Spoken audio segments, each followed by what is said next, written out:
This is the primal scream of a dying regime. Pray for our enemies, because we're going medieval on these people. You're just not got a free shot on all these networks lying about the people. The people have had a belly full of it. I know you don't like hearing that. I know you try to do everything in the world to stop that, but you're not going to stop it. It's going to happen. And where do people like that go to share the big lie? MAGA media. I wish, in my soul, I wish that any of these people had a conscience. Ask yourself, what is my task and what is my purpose? If that answer is to save my country, this country will be saved. War Room. Here's your host, Stephen K. Bannon. It's Monday, 20 July, year of our Lord 2026. We're on the eve of the primary out in the great state of Arizona. I think it's on the 21st. I've asked Christina Bobb to join us, working for Tom Fitton's group and doing great work over there. Judicial Watch, one of the finest, if not the finest, pound for pound institution we have. Christina, the Guardian newspaper is literally in meltdown today. Yeah. And the headline, if we can get it up, the headline is of the Guardian: Arizona's Republican elections brawl raises fears over midterms, denialism, and Trump. Quote, the biggest threat is the president. And the sub-headline, experts warn election doubts could bubble up again in November, despite truce in bitter power struggle. No one knows Arizona, I think, as well as you. You've been involved. You've been involved there for quite a while, and really have done a great job in trying to fight for free and fair elections and to represent the president. You were one time the president's lawyer. What does this article mean? What is actually going on, and why is the Guardian? If the Guardian's in meltdown, that means we're winning, right? So what's going on? Yeah. I mean, if you ever wanted to call a headline a snowflake headline, that would be it. Yes, I mean, this brawl that they want to call it, technically the settlement favors conservatives, but I still don't think it's that great, but it is a win. So if folks remember, back in 2022, Stephen Richer was the Maricopa County recorder. He pretended to be the recorder in 2020, but he didn't get elected until 2021, but he still went and testified before Congress, ran the January 6th committee, and he was very anti-MAGA, anti-America First, but he was a Republican. So come 2024, during his re-election cycle, conservatives went hard against him and put up an America First MAGA candidate, Justin Heap, to primary Stephen Richer to get him out because conservatives in the state hated him, and Justin Heap won. Well, in the time period between Justin Heap taking office and Stephen Richer leaving office, the Maricopa County Board of Supervisors, which is 4 Republicans and 1 Democrat. I mean, this is done by Republicans. They actually changed Maricopa County election procedure to take all of the responsibility away from the recorder and give it to the board themselves. And so Justin Heap just had this mammoth victory, and suddenly he has no authority to do anything now. And so he sues. He sues and says, you shouldn't have taken my authority away. And that lawsuit has been going on for a year and a half since the 2024 election. Just last week, I believe it was last week, they settled, and he got a lot of his budget back. He got about $20 million back for the election. He got a lot of the authority back, not all of it, though. And that's the part where I go, yeah, it's a victory, but it's not as good of a victory as it could be, because Justin Heap doesn't have as much authority as the recorder did in 2020, or even as Richard did in 2022. So they ended up splitting the baby, and I can tell you the way they divided it is the recorder's going to handle voter registration, signature verification, and early in-person voting, and then the Board of Supervisors is going to handle election day voting, tabulation of votes, and emergency voting operations. So personally, I don't love the idea that Maricopa County Board of Supervisors is now responsible for the tabulation. But hang on, you've given the power, if it's in-person voting on game day, and essentially the tabulations from the machines, right? The mail-in ballots, they really have.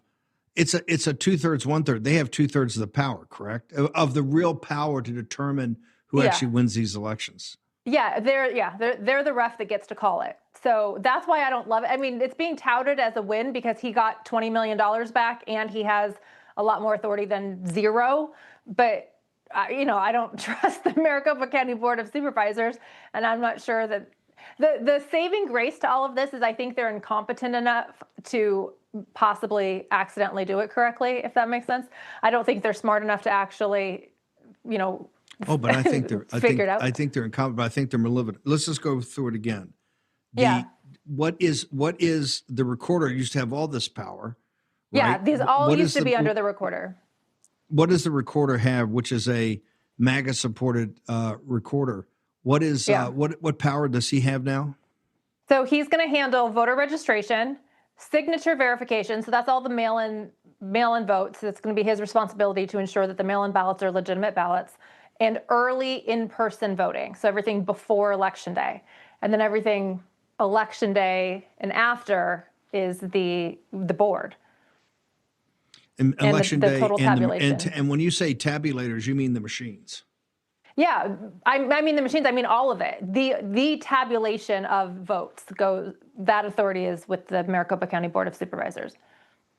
Why would Heap? Why would they settle? Why would they settle for this? Why wouldn't they go all the way and just go to the conclusion of the lawsuit and take it all the way up to the Arizona Supreme Court if they had to? Why would they settle for 1/3? It seems to me 1/3 of the power. That I don't think that's a win. That's a quasi win, right? Partial win. Yeah, why would they do that? Why would they take it all the way? Well, my guess is he wanted some authority before the election. I mean, this is really his first election as the recorder, and at least for now he has something he can do, and he can have a big role in the mail-in ballots, which, as you know, the mail-in ballots in Arizona are a very big deal. So he does have that going for him. He probably wanted to be able to do something. He's like, hey, I got elected to try to secure elections, and at the moment I have no authority. But all these, the way they've centralized everything, one of the big problems there, they've gone from precincts and districts, they've centralized everything. This is why you had the fiasco under Kerry Lake. Of course, that was all, they were stealing that on game day and with the machines. Obviously the mail-in ballots too, but why would you ever allow, and these are not Republicans, they are, they're certainly not MAGA, and they don't support the president. This kind of this election board. Why would we allow these people to have this power? Because this power is enough to actually divert the elections, just like they did before. Yeah, it is. Hopefully, Justin Heap has enough position on the mail-in ballots and early voting to kind of hold their feet to the fire. I mean, I don't have a great answer to that. That is all possible. Arizona's elections are a mess. They have not been corrected. And we're kind of looking at this group of Republicans going, are you going to allow Republican elections to be stolen? And thus far, for the last few cycles, the answer has been yes. So are they going to change their mind? There is a saving grace that some of the Republicans that are on the board now are new. They're different than the people that passed this law 2 years ago. Debbie Lesko's now on the board. She used to be in Congress. She was in Congress during the 2020 election. So there's a couple new players in that position. I do think it's worth pointing out, though, I love to point this out, the Maricopa County Board of Supervisors, 4 of the 5 are Republican, meaning at the lowest level, at the county level, not just the county, districts within the county, they're 80% are going Republican. That is how red Maricopa County is. And yet for statewide races, Maricopa County always swings blue. So that means that the voters who 80% vote for Republican supervisors are apparently switching their vote for the top of the ticket, which I find hard to believe. It was such a fiasco last time. Why is the Guardian in meltdown? Because the Guardian thinks that a settlement that gives Justin Heap any power whatsoever is setting up for a big MAGA brawl. Yeah, either that or they have no idea what's actually happening, or they just want to gaslight people and lead people to believe that the sky is falling. And quite honestly, nothing. I don't think it's that significant of a change. Like, to your point, I would have liked to see a bigger change to revert back to the way it was in 2020 and 2022. But I don't know. There are a bunch of liberals that are crying about stuff that doesn't have that much to do with anything. So as you can assess it right now, where do you think we stand for the midterm elections in Maricopa County, which is what, 75% or 2/3 of the vote in all the state of Arizona? Well, having Justin Heap in there, I think, is a really good thing. He is very America first. He is pro-election security, election integrity. That's a huge improvement from the people that were in office prior to him. And so just having that, I think, is a really, really good thing, because at the very least, he can raise alarms and he can call out things that aren't going the way that they're supposed to be going according to procedure or according to law. So I think they're in better shape for that, just because they have different people in there. But then you've also got Adrian Fontes, and he's now the Secretary of State, who's pro, allowing illegal immigrants to vote, and their voter rolls are a mess. So the security of Arizona's election, I think, is a mess. I'll be curious to see the execution of it, because that's kind of the question. I think Arizona's a mess. Does Heap have enough time, or now with this settlement, does he have the mandate to actually clean up the voter rolls, or is this another thing that's going to take a couple of years? Yeah, well, he can't do anything about the voter rolls now at this point. I think early voting has already started or is about to start in the next few weeks. So that's not going to change before this election. But he can verify signatures. He can, now he's got $20 million to do it. He can try to, match signatures and make sure that the votes are actually from a lawfully registered voter. He does have some ability that he didn't have before. So and that's why it's a win, right? That's why liberals are melting down, going, oh, he shouldn't have any ability to check voter rolls. He has some, not as much as I'd like him to have, but he does have some. Okay, Judicial Watch has been at the forefront of these revelations that President Trump made in this historic speech last Thursday, particularly things like the Chinese Communist Party, getting into the voter rolls, cyber hacking to manipulate. You had the 278,000 illegal aliens and or non-citizens aliens just on the rolls of 4 states. So you extrapolate that out, you get into the millions. Your sense that, like Fox News, besides Tom Fitton, yourself, Cleta Mitchell, and a handful of others, the Rhino media establishment of the Republican Party has not wanted to touch this. Your thoughts on that? Yeah. I think they're either scared because of all the craziness that happened in 2020, or they're in on it. I mean, the only reason you want to cover up the fact that our elections are not secure is because you're in with the people who are cheating. So, and people like to say, oh, Democrats are so bad, they cheat, which I think they do. Republicans do too, and I don't think they're as good at it. I don't think they have the system in place the way Democrats do to do it. But they do as well. So I don't know. I think there's a lot of Republicans that are just as shady and just as dirty as Democrats, but they do it in red states. You've been involved not just Arizona, but also Georgia. It is shocking that the establishment in Georgia is, given the fact that we had to raid Fulton County, you had to get, the FBI was there, DNI was there, and DNI, Bill Pulte, obviously replaced Tulsi, at least for a while. He was the one that did these revelations. Fulton County and Maricopa County, they're kind of ground zero in this entire debacle.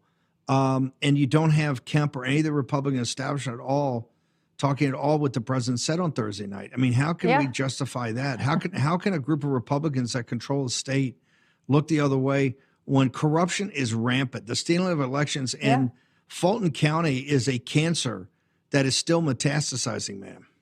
100%. Well, don't forget that Brian Kemp was the Secretary of State before he was the governor, and he was the Secretary of State when they remodeled the way that they do elections in Georgia. He was the one that brought in the machines. He was the one that created the central count. Remember the State Farm Arena with the fake water main break that didn't actually happen, but they had to evacuate everybody, and then they counted ballots when people, that whole thing. Brian Kemp was the one that created that system when he was the Secretary of State. And if you go back to his website, you might be able to find it on the Wayback Machine at this point. But when he said that he won the governor's race, it looks like a Joe Biden talking point. He said, oh, I won with the most votes in the history of a midterm election, and it was a very close call. Stacey Abrams contested that election for different reasons, but still, Stacey Abrams thought that she won that election.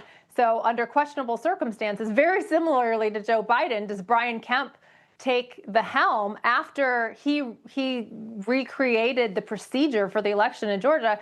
And then shortly after that, you've got the presidential election with Donald Trump. There's lots of questions, and Brian Kemp doesn't say a word. He doesn't say a word, and Brad Raffensperger is, doing all the leftist talking points as a Republican.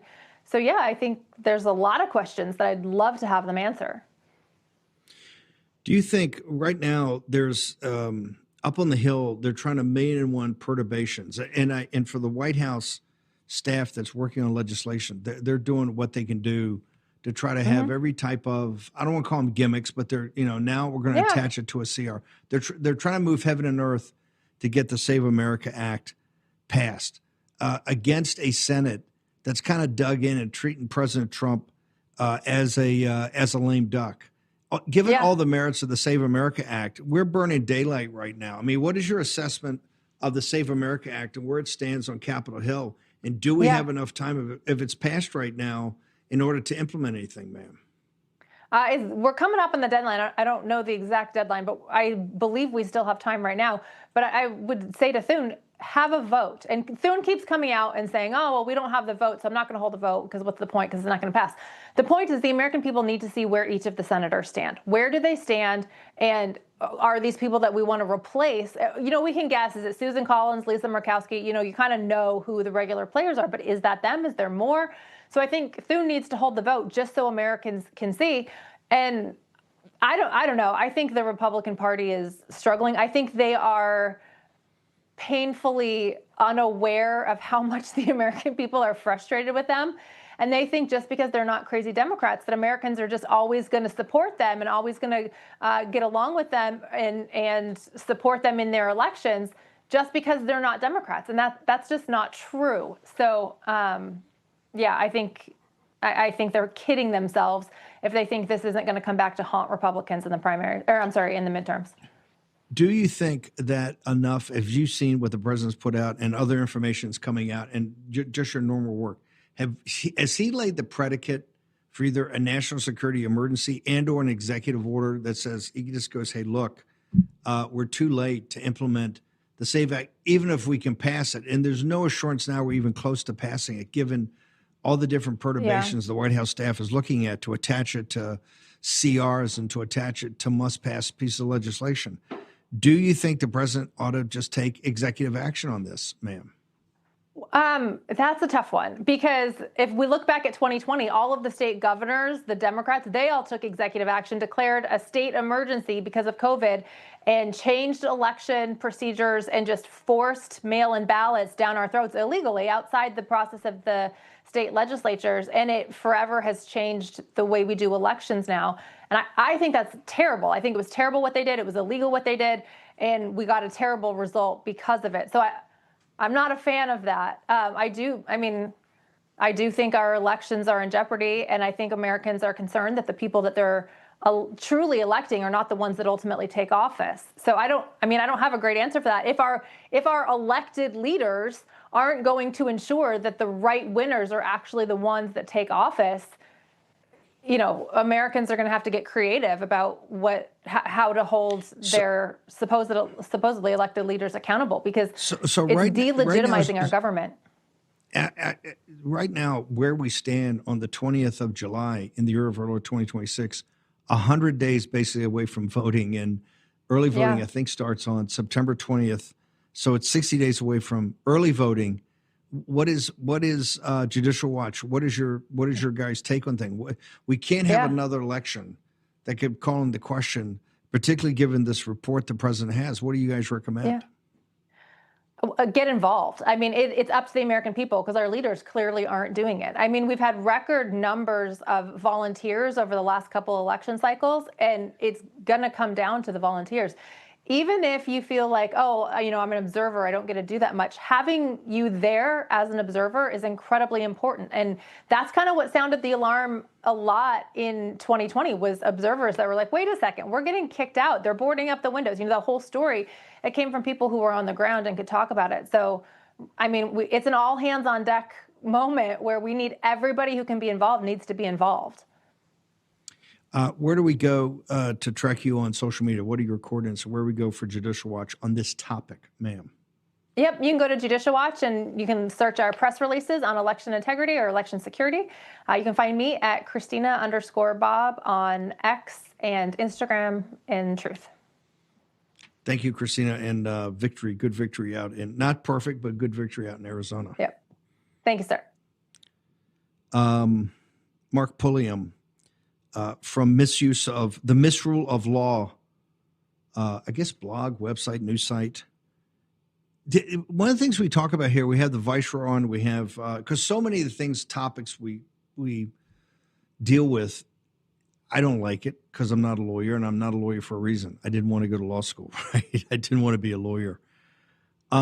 Deals with the law, and particularly the radicalization of the judiciary, the radicalization of the big law firms, the big white shoe law firms, the radicalization of the law. And that's one of the reasons we're in such a jam as a country, because we're a nation of laws, and 80% of the employed people in Washington, D.C. are lawyers. I want to talk about this article that you've given me today from your blog, Crazy ABA, that's American Bar Association rules exposed in Kentucky lawsuit. Mark Pulliam, let's get this article up from Denver. What are you talking to us about? Well, thanks for having me on, Steve. When you talk about the capture of the legal system by the left, it all starts with the law schools. And if you successfully indoctrinate would-be lawyers while they're in law school, then they're going to spend the rest of their careers as either a woke lawyer in private practice working for a big law firm, or they're going to go into government, or if they have the right connections, they will become a judge. And in any event, they're all taught what the left wants them to do in the law school. So this is the long march through the institutions has taken place, and law schools have been captured.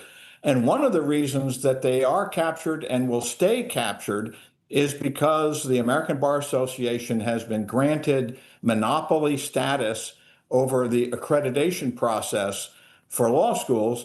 And in virtually every state, you cannot take the bar exam. A graduate of a law school cannot take the bar exam unless the school they graduated from has been accredited by the ABA. And this has happened on a piecemeal basis. In each state, the state Supreme Court is in charge of regulating the practice of law in that state, and that includes accreditation of law schools. And they've just simply delegated this to the ABA. And the ABA, over a period of decades, has slowly, like a boa constrictor, wrapped itself around legal academia. And instead of just policing things like, do you have enough books in the library and do you have enough teachers on your faculty, they've micromanaged every aspect of legal education, including what needs to be taught, how it's taught, who gets hired, how to admit students, make sure that you have enough affirmative action. But the thing that's the topic of my piece today is Rule 203 of the ABA's accreditation standards, which says that a law school dean cannot be hired without the consent and approval of the faculty. And this got put into the headlines in Kentucky because the University of Kentucky College of Law is, in the process, or has selected a new dean, and the person they've selected is a very esteemed lawyer, a retired federal judge, was a judge for 20 years on the district court in Kentucky. Prior to that was a U.S. attorney in Kentucky, and has a very impressive resume of experience, but he's not a woke academic like virtually everybody on the University of Kentucky law faculty, and they hated him. So there were 4 candidates that were considered, and the law faculty made it clear he's unacceptable to us. Well, the search committee at the University of Kentucky made its own decision and decided that this guy has, everything they were looking for. The guy is even a graduate of the University of Kentucky College of Law. You'd think they'd be proud to have such an accomplished graduate now becoming their dean. So they ignored the objections of the faculty, even though the woke governor of Kentucky, Andy Beshear, intervened on behalf of the faculty and was criticizing the governors of the University of Kentucky for selecting somebody the faculty didn't want. And one wacko faculty member who's currently suspended filed a lawsuit, which is pending in federal court, saying you can't hire him because the faculty doesn't want him, and citing the ABA rule that says that if the faculty objects, you can't hire him. So what this lays bare is the nonsense of the ABA and its accreditation rules. What other industry, what other business in America gives the employees, the rank and file employees, veto power over the board of directors' decision who's going to be CEO of the company. It doesn't make sense. If UAW asked in a union contract negotiation that the workers get to veto who gets hired as CEO of General Motors, they would be laughed out of the conference room.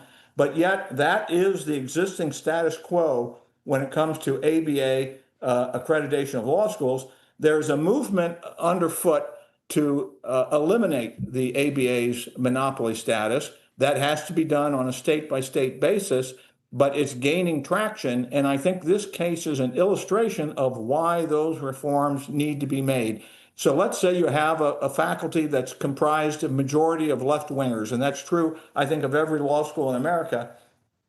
The only way you're going to fix that is put a sensible reformer in as dean and try to steer things back to the center. But as long as the faculty has veto power over the dean selection process, that will never happen, and the capture of legal academia will continue. That's incredible. Can you stay through the break? I got a couple more questions I want to ask you about this. Very, very, very disturbing. Our sponsor today, Birch Gold. Make sure I'm going to break down the Saturday morning show. If you didn't hear us, I had Philip Patrick on, and we were talking about the debt, the CR that's coming. We know a CR is coming because they've already said they're going to have a CR they need to pass before September 30th that covers the time from October 1st to the end of the year. So we're going to get another one of these. We get a CR, and then we'll get the holiday situation. You'll get an omnibus. It'll bake in these massive deficits and this ever-exploding debt. Birchgold.com/Bannon, end of the dollar empire. 8 free installments. The 9th installment is getting ready to be delivered. You don't want to miss it. Talk to Philip Patrick and the team today. The end of the dollar empire.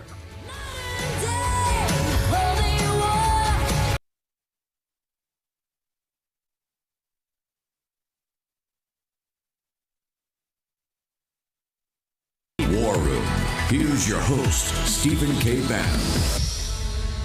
Mark Pulliam, your blog site is amazing. I want everybody to go read this article because of in the long march of the institutions, one of the ones that's been stolen and radicalized is the legal profession. As you know, and if you read, we had Pasobic on today. If you read Unhumans, like when the French legal community was radicalized before the revolution, once you lose the legal community, you've got a massive problem in society to turn it around. Right now, I keep telling people, and I'm not a lawyer, but I know these great respected lawyers, and they're sitting there going, you have no earthly idea how radical the big white shoe law firms have become. You have no idea how radical the law schools are. You have no idea how radical this first tier of judges are. And that's going to make the system very tough to turn around. The ABA has become so radical. I mean, John Eastman, Rudy Giuliani, Jeff Clark, all these heroes of our movement, they tried to disbar them. And I mean, they've tried to put them in bankruptcy, take away their ability to earn a living on just completely made up charges. It's almost like you're watching the Moscow show trials of 1935 when you watch like Eastman go before him. It's absolutely sick. What can be done to reverse this? And how do they get so much power to actually decide who should be law school deans?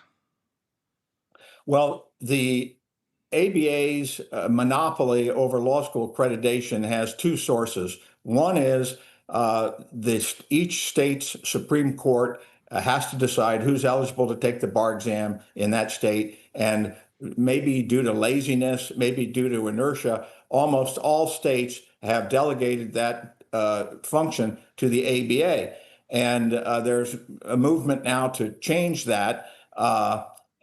The other important one is the Department of Education. The U.S. Department of Education looks to the ABA, and you are only eligible for federal student loans if you attend an ABA-accredited law school.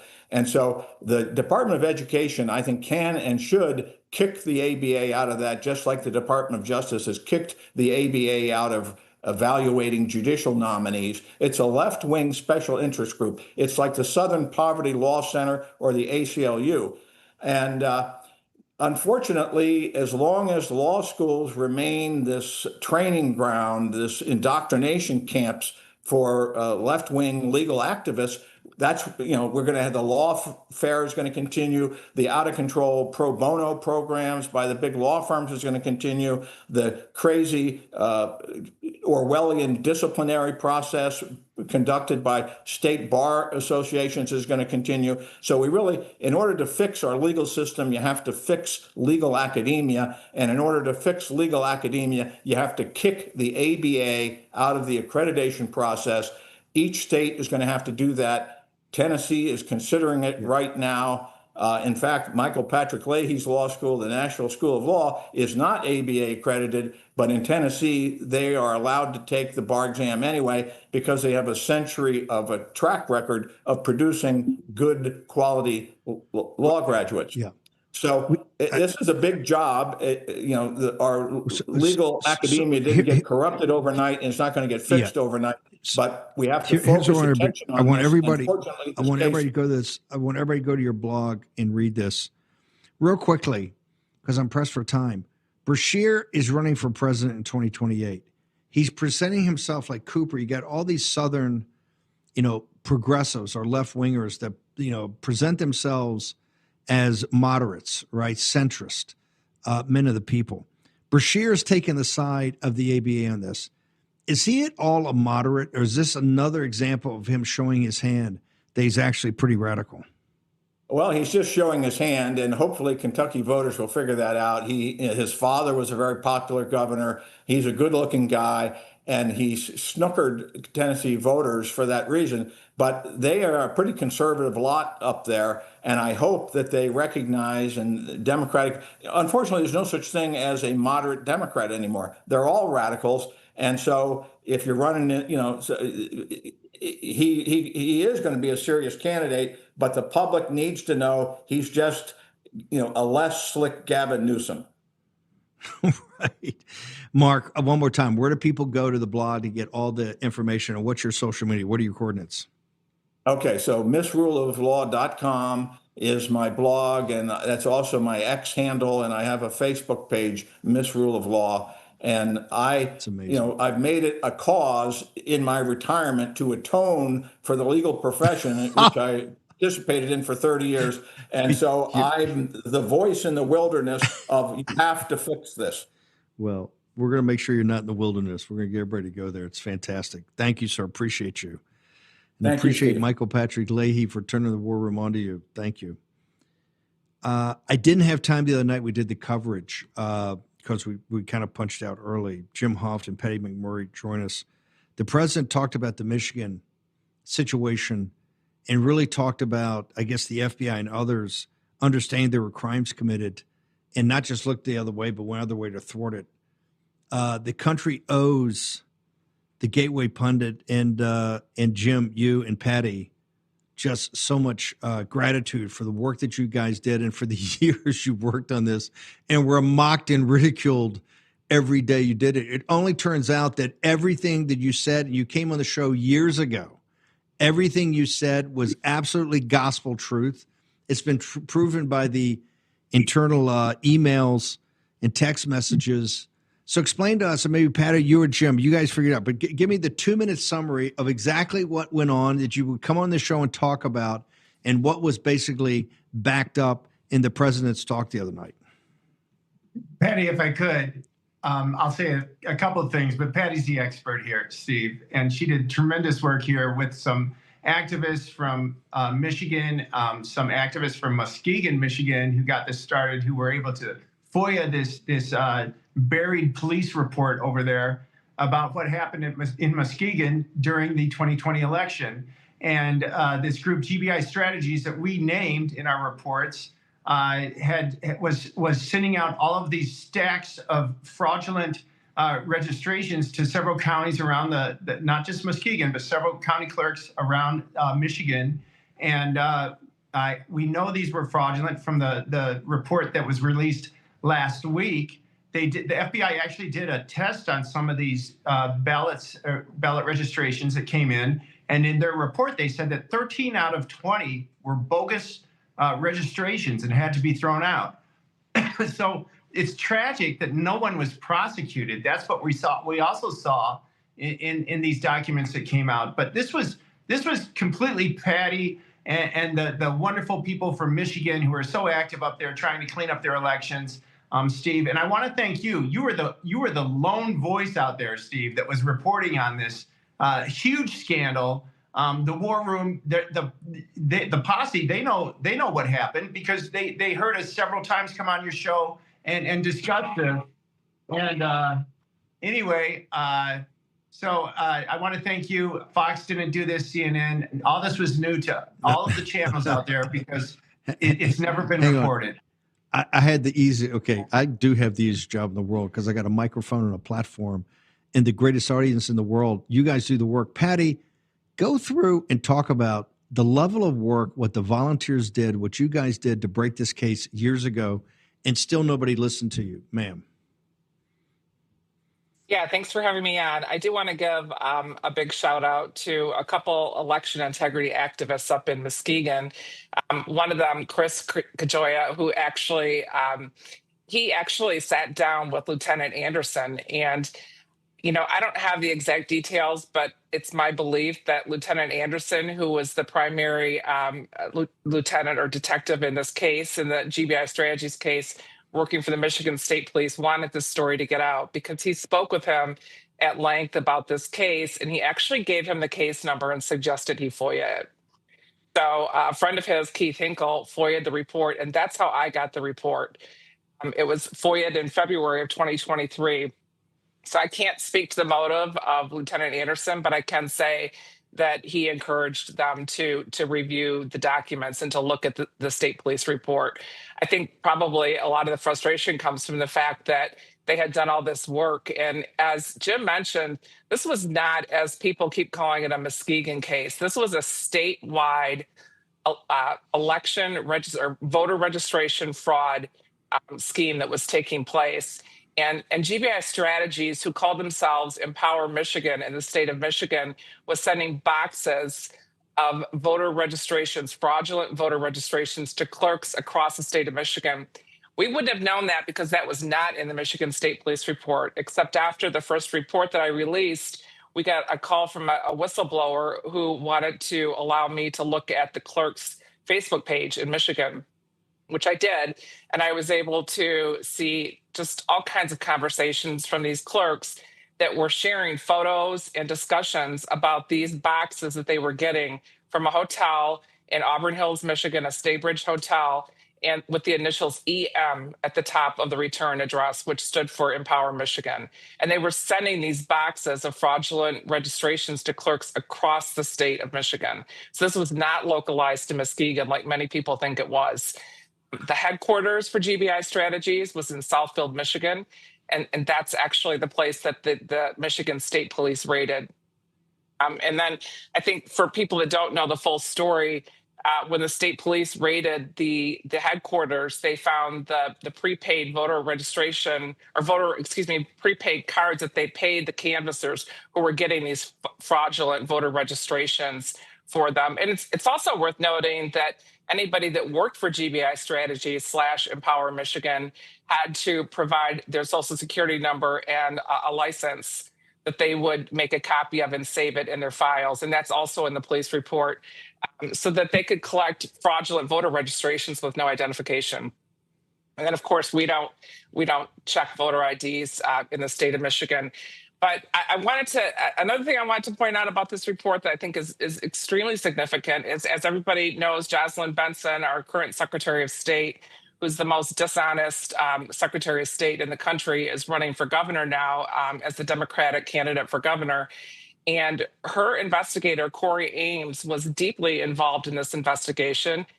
And there are notes about his investigation in both police reports, the Muskegon and Michigan State Police report, where he talks about a quantity of fraudulent voter applications that were found. But this Lieutenant Anderson told Chris Kajoya that he actually, that this investigator was tasked with taking all of the voter registrations and looking through them, but he never gave them the data. He never gave it back to the Michigan State Police. So they have no way of knowing how many fraudulent registrations there were. But we know that there were a quantity because he reports it in the Michigan State Police report. And furthermore, Jocelyn Benson never told the clerks. She was able to tell them to ignore signature matching on the envelopes and on the applications, but she somehow wasn't able to inform the clerks that these boxes of fraudulent voter registrations were being mailed across the state. What is fascinating about this and what you guys reported over the years, but what they confirmed the other day, is how well thought through this is of how to do this on a mass scale, number one. And number two, how brazen it is. It's not like they kind of went out of their way that much to hide this. It was almost like they understood the system was corrupt and there really wasn't going to be any kind of deep investigation. It both had scale, it had sophistication, but it was also so brazen. It was almost like they didn't care about getting caught, right? Am I wrong in that? And this is one of the things that kind of takes your breath away, particularly when you realize it's not the Muskegon case. That's kind of the center of gravity, but it was the entire state of Michigan. And they, and with no voter ID, right? They know they can just get away with this. Patty, you first and then Jim. Yeah, I also want to mention that when they raided the Southfield office, they found a Pelican case that was unlocked that had semi-automatic rifles with silencers, modified pistols, and ammunition in that room. And above it was a whiteboard that said "weapons prepared, ready for the field." So I don't know if that's common practice for Democratic operations, because we do know, based on the police report, that it was funded by Joe Biden and Gary Peters. And the DSCC is also very active and was very active in funding them. I also want to point out that the Michigan legislators, 22 of them, wrote a letter to PM Bondi demanding that she open an investigation into GBI strategies, which at that time didn't happen. But, the Michigan lawmakers here are fed up with it. They're sick and tired of it. They're tired of the fraud. They're tired of being mocked for bringing it up or for supporting. When we write a story at the Gateway Pundit, we get a lot of support from Michelle Smith and others in the Michigan legislature, but we get mocked by the mainstream media, and told that their reporting doesn't have any basis, even though it's 100% based on a Michigan State Police and Muskegon Police report. So, Jim, what are we going to do? And have you heard from anybody because now we got emails and text messages inside the FBI. They're working to suppress this. People knew about it, but not just looked the other way, just absolutely said, no, we're not going to deal with this, although we know it's wrong. Sir. Closed the case, the FBI and the DOJ. So that's pretty sad. But of course, with Trump bringing this up during his speech, certainly we believe they'll take another look at what happened in Muskegon. And Steve, I do think you're correct. This isn't just a Muskegon issue. This is just the center of gravity, as you said. But we've seen this same types of operations taking place in Ohio. There was a group there that was turning in stacks of fraudulent registrations that the officials in the counties noticed and held press releases on this. We've seen it in Arizona. We've seen it in Pennsylvania. We've seen GBI had offices actually in 9 different states and the District of Columbia. So this is a national problem. This is something the left has been doing. I believe they're probably operating. I don't have proof of this, but I bet you they're in a lot more states than we know of doing similar things. And it's criminal activity. And please tell that it can't hope anymore. You guys have done this for years, and they tried to destroy you for this very reason. Patty, please tell me, make me feel better on a Monday.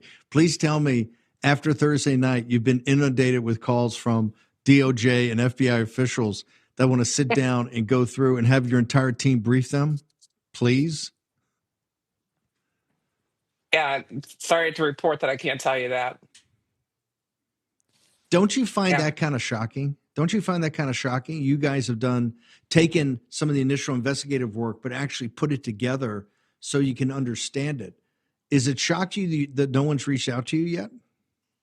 Yeah, I was kind of hoping somebody would, because about 2 weeks after we reported on this, really the only other news source that reported on this story after we broke it was John Solomon. And he did write about it a couple of weeks after we broke the story. So he was obviously aware of the source. So I can't explain to you why we haven't heard anything from anyone, but we definitely have all the contacts and the people that were involved at ground level at this with this investigation. Good. Patty, where do people go to get all of your reporting on this and to learn out more about your efforts, and to maybe thank the people that did the work with you guys? Yeah, first and foremost, the Gateway Pundit. So we actually will be having a story that will be coming out tomorrow, where we'll be showing evidence of the clerks that are having discussions about receiving these same fraudulent registrations. So on the Gateway Pundit, and then on Twitter at Patty Loves Truth. Jim Hoft, maybe I'll talk to you after the show. Maybe we get you guys back up tomorrow if we're going to have another bite of the apple. This story is fascinating. The scale and in-your-face nature of, highly sophisticated, and quite frankly, it's almost like they don't give a damn. They don't think anybody's going to actually pursue it. They don't think anybody's ever going to investigate them. So just go about and do it. Jim, congratulations. Where do people go for your social media and the Gateway Pundit?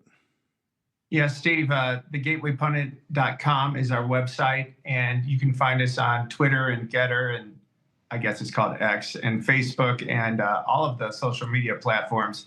So thank you very much, Steve. I really appreciate this. No. Come on, guys. You guys do all the work, and we'll make sure somehow we get the bell rung here and get you guys to debrief people because they need to be debriefed. Patty McMurray, Jim Hoft, Gateway Pundit. Heroic. Remember when we first had on that story a couple of years ago? It kind of took your breath away.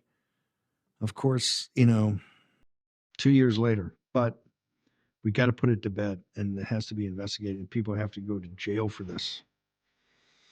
We said they go statute of limitations. Look, the only way Democrats win is they steal. And Patty's right, and Jim's right. This is all over the nation. GBI Strategies was not just a local thing. Power of Michigan was their local front-facing in Michigan, but they were all over. I think it was 9 states.